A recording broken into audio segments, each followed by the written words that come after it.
Hi everyone, thank you once again for being a part of the membership. Today I wanted to look at face-on setup and how that relates to arm hang. Now, there could be more than what we're going to discuss today. There could be influence in your arm hang and your golf swing, but there's a couple of key components here I feel translate to many situations when a player does not have that nicely matched arm hang that you'd want in your setup. So if you're a player that gets quite a bit across the ball, so you're a slicer or maybe you're just a bit too much steep and fading it than you'd want to be, this could be a great video for you, but just a great video for all players, I think, to watch, just to be aware of this stuff and refine if you feel like you need to. So from a setup standpoint, what I see with players, when you see that trail arm hanging too much in front, and we see a lot of the lead forearm, what I see is the pelvis often sits back and the rib cage is starting to orientate itself more forward and pointing in front of the ball. So if I use the club here to reference my sternum, the rib cage starts to point this way and the pelvis moves that way. So this postural adaptation is actually happening to help keep the body in balance.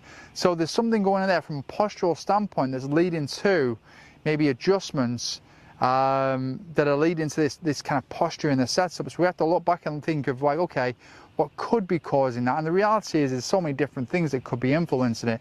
A lot of the times it can be things away from golf influencing how we stand, set up and move in our golf swing. So I mean, very simple one is lots of players and people will sit into one side and just have these adaptations based on, in many ways, just gravity is acting on us and our body just wanting to, you know, be a little bit more comfortable, rest on more of a structure, rather than having to kind of use, you know, muscles and postural muscles that would obviously help us to keep in a good, more centrally located position in our joints. A little bit more detail than I was expecting to go into there. Anyway, so let's just start off with a very simple reference here. I always say we keep bottom rib over the top of the hip there, and we go down into our setup. That little reference helps us to keep our rib cage over our pelvis from a face-on view. In the setup, there is going to be a slight little bit of, you know, tilt away from the target with the upper body. So you would see the belt buckle a little bit in front of the sternum there in setup. And that alone, when players use a mirror, can be hugely helpful, because players, if they're, you know, they settle a bit into the right side, they get a bit this way with the pelvis, the rib cage forward and the pelvis back. You can see the pelvis now, or the belt buckle, sorry, is now behind the sternum from face on.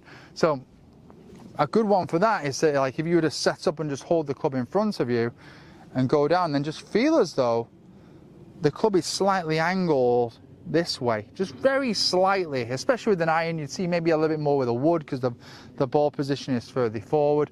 And talking of woods, I mean, I won't switch out to the driver, but with the ball position further forward with a wood, often very common you'll see like a player reaching forward and get the rib cage rotated even more towards like the target in front of the ball.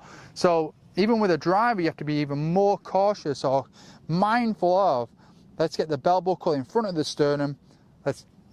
Let's make sure as we reach into setup there, so that wide stance forward ball position, we've got those arms still matched up from the down the line standpoint by using how we kind of position our pelvis and how we kind of tilt, so we get that arm hang where we need it to be. So okay, let's have a look at that in just a simple setup position.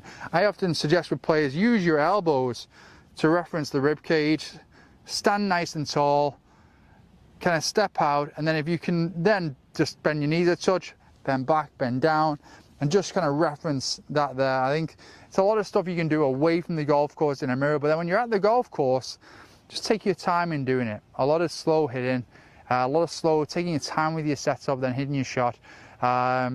Learning often in golf, I find the slower you go, the faster you'll actually get it. Lots of people, they get to the range and they want to kind of just hit full out. Just take your time getting set up good and then hit some shots.